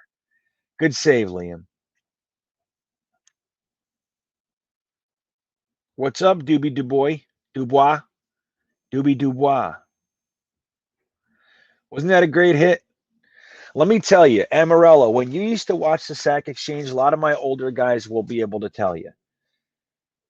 When the actual Sack Exchange was on the field, like Klecko, Marty Lyons, Salam, Gastineau, when they were on the field together, it looked like the offensive line couldn't handle it. Like there was a push. And then it was like this. You would watch the defensive line just push the offensive line back, and then somebody would pop through. It'd be Lions, it'd be Class, and like somebody would pop through, but it was like this huge push, and then one of our guys would pop through. In 1 year, 2 of our guys had 20 sacks, and Klecko and Gastineau. And there's no reason to believe that we can't do that again. Like that's what we should be shooting for. It never ceases to amaze me. Like we're satisfied. Like you look at Jordan Jenkins, right? He had 6 sacks, he had 7 sacks, and that 1 year, 2 years ago, he had 8 sacks. And we're looking at him as like a sack guy. Dude, there are 16 games. If you have 7 sacks in 16 games, that doesn't impress me. Now, if you have, 12 tackles for a loss and all, okay, yes, you look at the whole and how much pressure and how much, all that sort of stuff. But just sacks alone. Like when these guys are getting 10 sacks a season and they're demanding $18 million or $17 million, like that doesn't compute to me, because I remember guys like Klecko, like Gastineau, even Marty Lyons. And then you look at guys like Hugh Douglas or John Abraham. Like these guys, they were pass rushers. Like Calvin Pace, as solid as he was, I think he had 12 one year, right? But most of the time, he was like an 8-9 sack guy, and he's really good at setting the edge. He was a very good linebacker, and he a lot of pressure and stuff. But he wasn't like somebody that I would look at it and go, okay, our pass rush is taken care of. Like that's not how I look at it. As a New York Jet fan, we have seen it, and even the days when it was Marvin Washington, Dennis Byrd, Scott Mercereau, and Jeff Lageman, with linebackers like Mo Lewis and Joe Kelly, and then Bobby Houston and those guys. Dude, that was a pass rush. That pass rush was sick. Now they weren't the sack exchange, but that was a serious pass rush, man. But they would go, like when those 4 were rushing the quarterback and they would send Mo Lewis, crushing people. Marvin Jones. When it was Mo Lewis, Marvin Jones, and Brian Cox, Jesus. But that was a different defensive line, though, too. Brian Cox wasn't there yet. It was like Joe Kelly, Marvis, Mo Lewis, and Marvin Jones for a while. Joe Kelly, I think, and then Bobby. For a while, it was Marvin Jones in the middle, Mo Lewis on the weak side, and then Bobby Houston. Dude, that was fantastic. Fantastic. And then you had the defensive backs, correct me if I'm wrong, like Brian Washington, James Hasty, you know? God damn, Aaron Glenn. I don't know if Aaron Glenn and Hasty were ever on the field together. I'm mixing it up a little bit. I know I am, but that's the thing. Like when you see pass rushes like that, and then in today's day and age, like a guy gets 7 sacks and he wants $12 million a year, like boo, boo. That's how I see it, man. And the fact that the New York Jets haven't had a pass rush in 15 years, it's an atrocity, especially for us. Because this franchise was built on, obviously post Namath, but it's built on pass rush. That's been our thing for so many eras. You got the sack exchange. You had the 90s with Bird and that group. They were a good pass rush, man. And then you had the John Abraham, Sean Ellis. You had Hugh Douglas before them. Hugh Douglas was fantastic, man. He was good. Let me see if I can find another video for you guys. I want to show you something funny. I'm going to end up getting penalized, I think, but whatever. Not whatever, but I hope I don't. But let me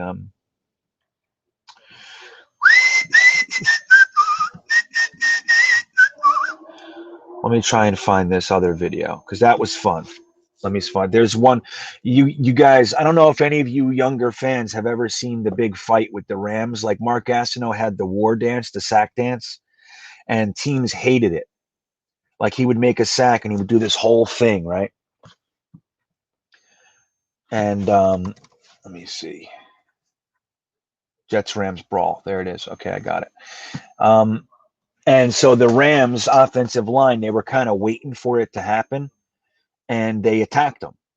And then you see like Joe Klecko and Marty Lyons defending him, and Mark Gastineau never even engaged. He just kind of pushed guys away, and a huge brawl broke out. Mark Gastineau was on the sideline, or he's like, I'm not getting involved in that shit. Which is another reason why the team, like, they didn't like him very much. Like Klecko and Lyons didn't get along with Mark Gastineau, and that was one of the reasons. Like, you started all this trouble, we're out there backing you up, and you left.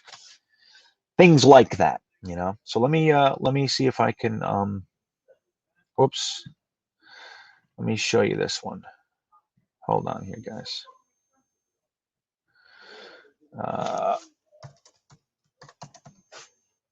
There it is. Inside Ann Arbor artificial turf in Minnesota. All right, guys, watch this. Watch this. So this Marquette, let me get that comment off. Hold on a second. I want to clear the screen. Hold on. All right, so look, 3rd down and goal, ball on the 6-yard line. You see Mark Gastineau's up top. He's playing left end, okay? So watch this. Here we go. Taking the sound off, like I said. So watch him. Watch the pass rush.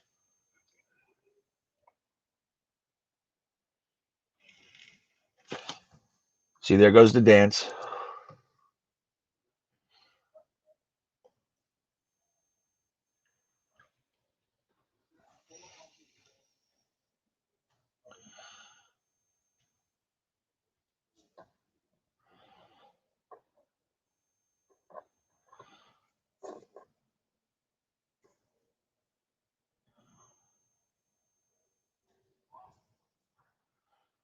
Look at this madness. Chief J Strongbow. Good pull, Jeremy. Good pull.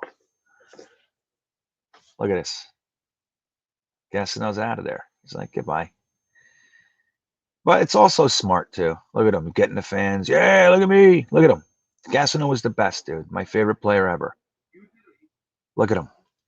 And they're still yelling at him. Get out of here. They hated his guts. Look at Klecko.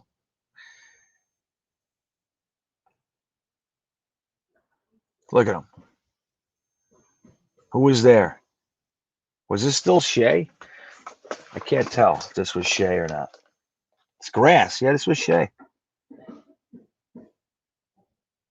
Did they eject him? Anyway, come on. Let's go. Look at that. Look at that mane and stash. Oh, I loved him. Penalty, penalty, right? Okay, look. Let me back it up. Here you go. So watch this. Wait. Yeah, that's Shea, buddy. Watch this. Let's see.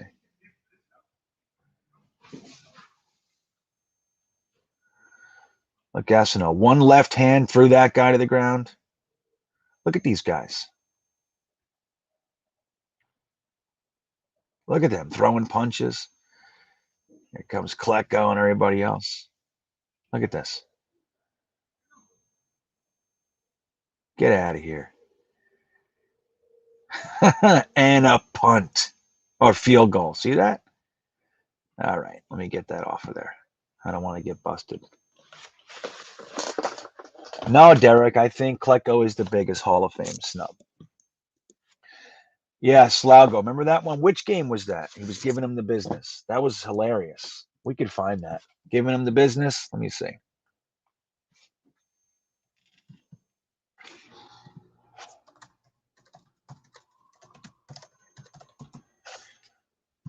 Let me see. I'll show you right here.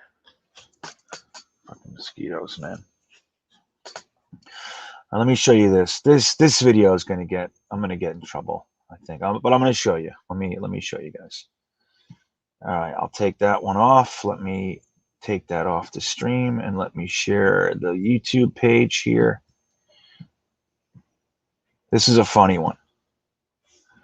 This is a funny one. If you guys haven't seen this, this is hilarious. Watch, I'm gonna turn the sound on.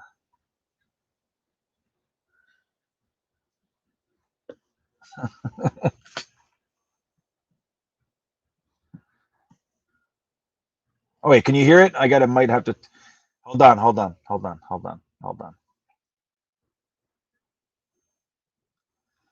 God damn. Wait a minute. I can't stop the fucking video. Hold on. Wait. What the hell's going on? This thing is all messed up. Hold on. I can't stop it. Let me see. All right, hold on. Could you guys hear that? Tell me if you could hear that. Can't hear it. Okay, let me turn my Bluetooth off. Hold on. Dude, this video, I gotta get you out of here.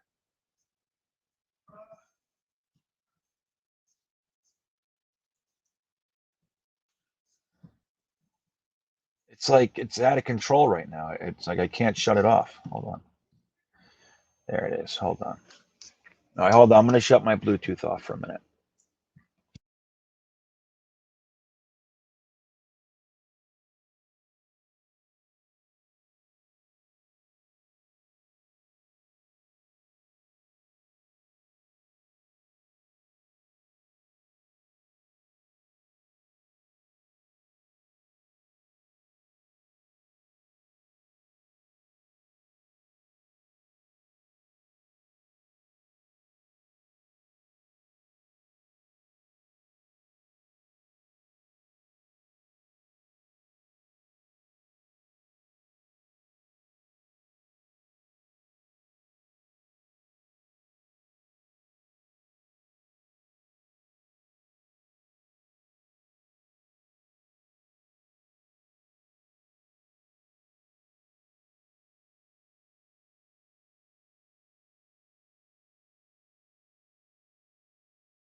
Oh, I'm muted.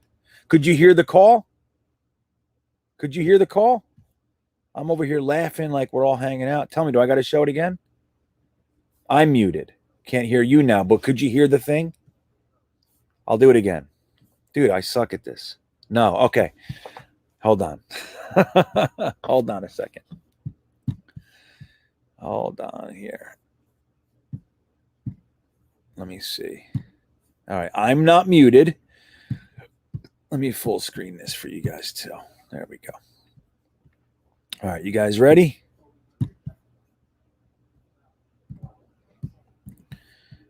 Finally, in New York, the Jets against the Bills. Marty Lyons gives it to Jim Kelly after the incomplete pass. A fight breaks out, and after everything clears, the referee gives the official call. And, folks, it was the ruling of the day. And a personal foul on number 99 of the defense. After he tackled the quarterback, he's giving them business down there. That's a 15-yard penalty. How about that? Giving them the business. 15 yards for giving it to them. The Jets won this football game 14-13. Jets won 14-13 over the Jim Kelly-led Buffalo Bills that day. That was Marty Lyons. They said it was Gastineau, right? But I think it was Marty Lyons actually doing it. So, see, like, and they hated each other, dude. Like the Buffalo Bills, the New York Jets, the Miami Dolphins, and the Patriots, like when they went on the field, there was an actual division rivalry. You know, yeah, he called the wrong number because they hated Gastineau. So they just assumed it was him. 99, give him the business. That was Marty Lyons, man. Marty Lyons was an animal, dude. Marty Lyons he's like one of the unsung guys. Like Marty Lyons, let's take a look at Marty Lyons' stats. Hold on. Let me see here. Share this with you too. Let's see what we got here. I honestly don't know. So I haven't looked at this in a very long time. Hold on. Let's see here. So I'm just going in. I'm looking with you guys. I haven't looked at this. I don't know if I ever heard. You guys couldn't hear that again? You heard it, right?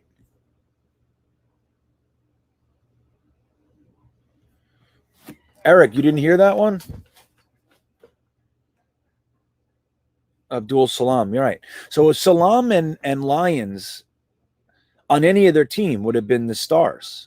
But next to Klecko and Gastineau, it was, dude, that line was sick. Hold on. So let's take a look at his I see. Like, look, he had 7.5, 3.5, 6.5. You know what I mean? So he was more really he was a run defender, and he would be like, like Gastineau and Klecko were getting the big sacks, but Lyons was an animal. Like a Lyons and Salam. We'll look at Salam's in a minute too. They were like on any other look, 7.5 sacks, 6.5 sacks. On our Jets now, that's our leading sacker. But next to those guys, it was like, you know what I mean?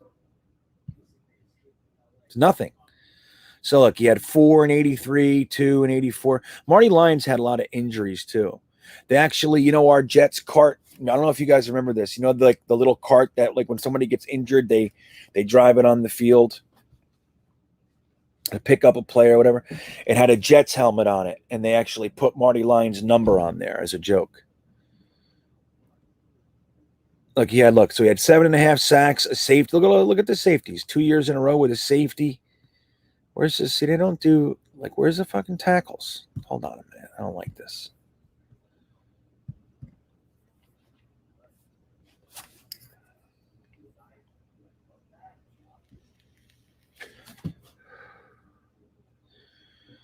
There you go. So you see, he's not like a dominant guy, but when Klecko's getting 18 sacks and Gastineau's getting 22, and then Marty Lyons is getting 7. Let's see what Abdul Salam's is. Hold on.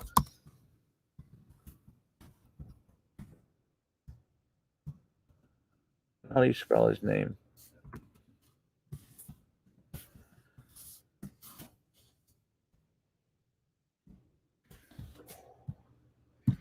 Let's take a look. Not many. Look, not many. He was more of like a run defender. I remember him being better than that, though. 2.5 sacks. You don't see his tackles, though. Where's his tackles? Like, he had a fumble recovery every year. Interesting. See, they weren't really keeping many stats back then. Only had 2.5 career sacks. That's strange to me. I don't remember it being like that. That's wacky.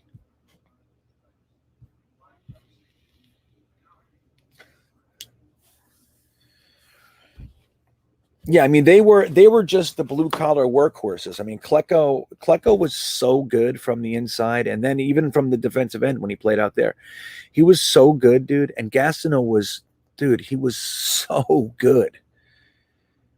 And Salam and Lyons cleaned it up. You know what I mean? And Lance Mel, right?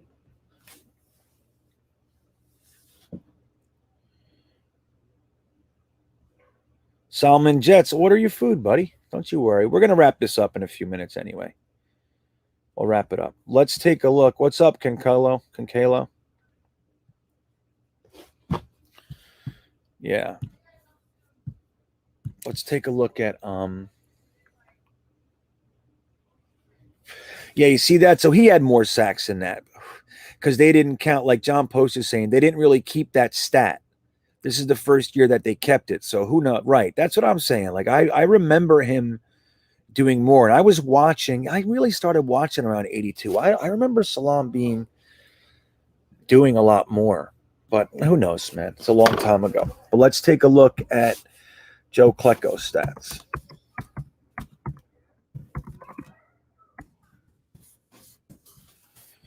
Look at this guy. So they started 1982. So 2 sacks in 1982, 6.5. What is this craziness? This is not right either. This is not right. See, these stats are not right, man. Joe Klecko had 20.5 sacks one year from the interior. It was probably in here, 1980. I don't know. This is hard. This is not working. I don't like it. It's hard to figure. I got to figure all that shit out. But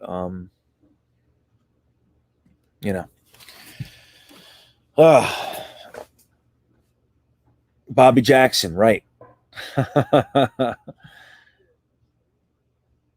Yeah, giving him the business was a gem. I just found that's good. Yeah, Lions and Slum were the right, exactly.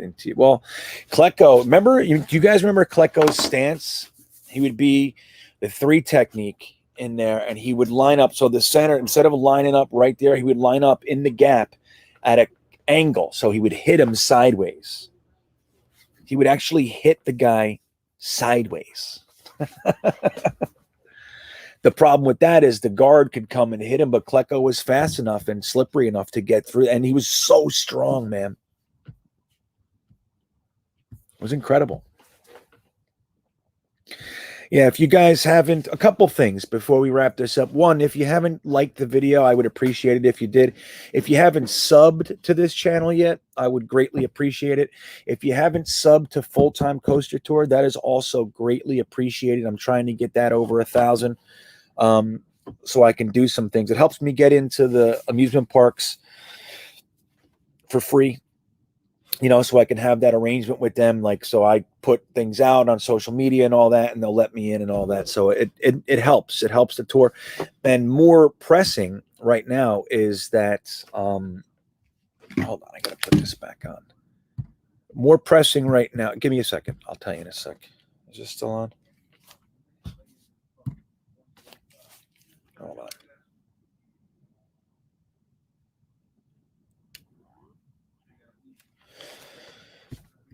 Okay. So more pressing now is the Jersey Shore Coaster Tour. If you guys get the opportunity to maybe even retweet it, post it on Instagram for me.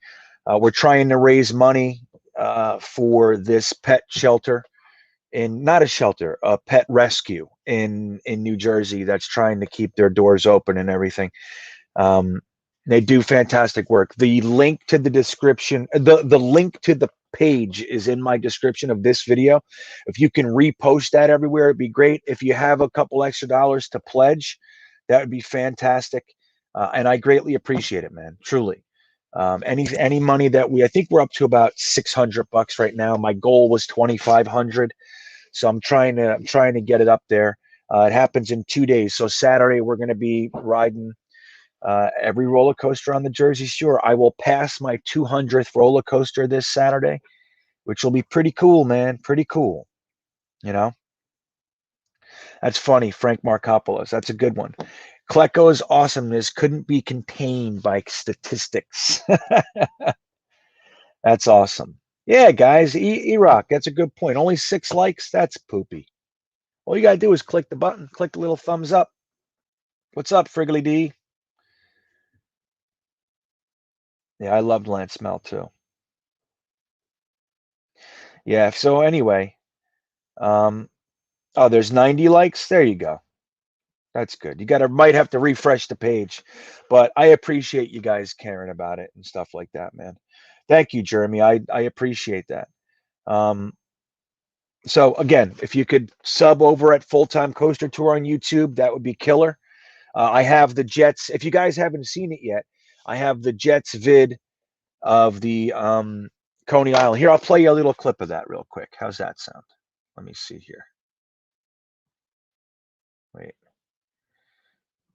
Is that it? Let me see. No, I don't know what this is. Hold on. I'll play you a clip of the video. We hung out at Coney Island this weekend, man. Some Jets fans. We had a great time and I made a video about it. So let's see here. I'll show you guys a clip of the video. Hold on. Get out of here. Oh, not that one either. Is this it? Nope. Shit, I don't know what's going on here. Hold on. Hold on. Let's see here. Let me see here. Okay. I'll play you guys a clip of the video that I put together for our Coney Island thing here. Let me see. Oh, shit. Hold on. I gotta have to take my... Hold on. Let me take my... I gotta... Hold on. I gotta turn the blue... Okay, hold on. I figured it out this time without you guys having to tell me. Right, it was Matt O'Leary's third roller coaster ever. So here, I'll show you just a clip of the vid here. Okay, you ready? Arguably the most historically relevant. Let me back it up. Coney Island is arguably the most historically relevant amusement park in the country. But on May 15th, 2021, another historic event took place at this amazing park. Our full-time coaster tour met up with a host of New York Jets YouTube personalities and die-hard fans to get the NFL's most famous chant going from the top of the world's most famous coaster.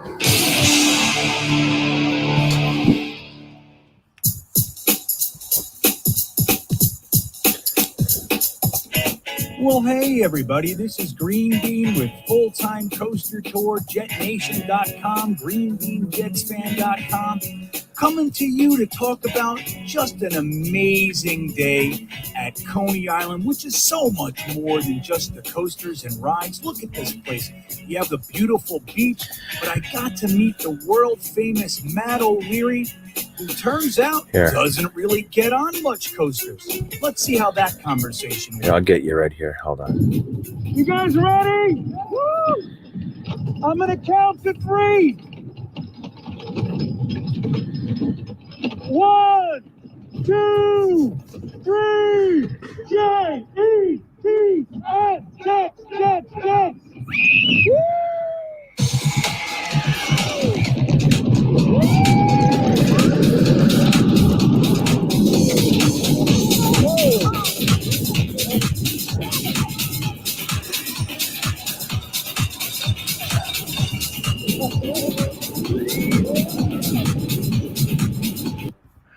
So there you go. There's your clip.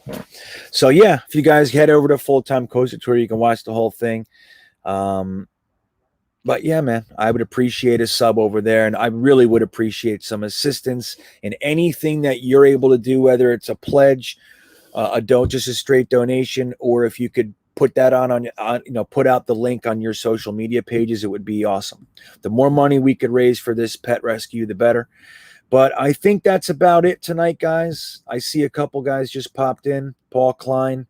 Yeah, I hear you, buddy. Timothy Doyle. Who else? I saw a few other guys pop in. Kenneth, the famous Kentucky fam. There you go. Hey, buddy. Joseph Schwert. I see you guys. Look at this skeeters. I got him. See that? I killed him. That's a dead skeeter. So I think that's about it, man. Good night, Mikey Mouse. I appreciate you guys more than you know, and I'm glad that we get this time. So we'll keep doing this. I'll see you guys next week. I'll have my podcast out every week as is standard, and you let me know what you guys think. If you want to talk about anything, I'm all over social media. You can always comment under my videos. I try to get to as many comments as I can, and you guys have a good night, man. All right, Markopoulos, I'll reach out to you, buddy. I'll do exactly that. Thank you. Thank you, Iraq. And yeah, I appreciate your pledge as well, man. Thank you. So it's not Eric, it's Iraq. That's funny. That was funny. All right, guys, have a great night, and I'll see you soon. Go Jets.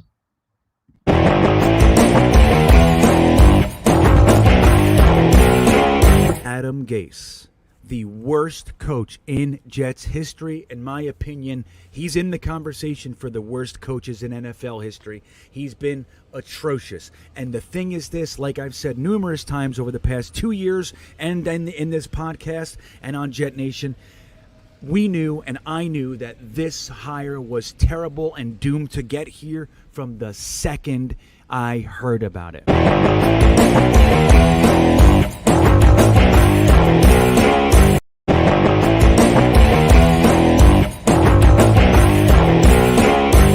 I love Jets fans. You name one other organization that deals with the shit that we deal with and is still this passionate. Sure, you got the little segments, the dog pound.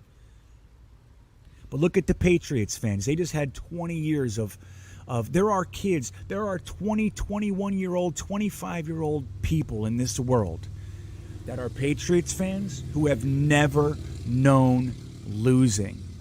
Never in their entire lifetime. They were born into this Belichick-Brady thing, and they have consistently won. They've won 6 Super Bowls. They've been to 9 or whatever it is. And then when they didn't get in there, they were the AFC Championship game or the semifinals or whatever. And what happens the year that Tom Brady leaves? Dude, you have droves of people leaving the Patriots. These are diehard Pats fans. This is what they have. Diehard Pats fans going to be Tampa Bay Buccaneers fans. Why? Because I'm a fucking fan of Tom Brady. Bullshit. What is that?